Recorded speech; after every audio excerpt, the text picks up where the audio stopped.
It's not the most melodic of scores that I've ever written, and it's, you know, it's intentional. I feel like the melody, the top line, the vocalist, you know, is coming from these stories that they're telling, and you know, they're really the top line of this film.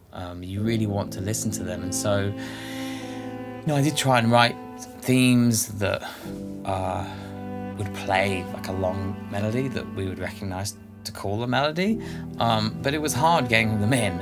You know, it just felt too intrusive, and so the one key part of this, I sort of sat down, can I write like just like a 2-note melody? It sounds bonkers, but just these 2 notes, you know, it's heard in its entirety in the piano piece that when Jojo talks about the photo that was taken of her. And like, I just got this gut feeling to take a picture. In that first instance, we only hear it in a very short iteration. Throughout the score, you hear it in the cello, or it's faded back. He wanted to take me home to his mom, and I was thinking, how can I write a piece of music that I can turn into lots of different ways?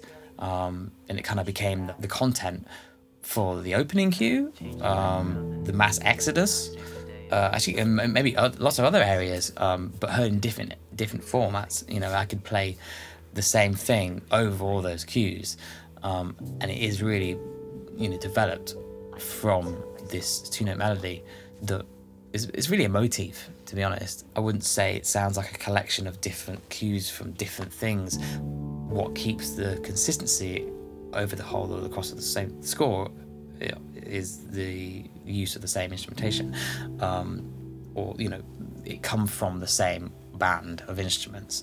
And, you know, there's harmonic and chordal thematic uses that reoccur, the use of, you know, cross-bowing technique on a cello to create the feeling of dust. That was my thinking anyway.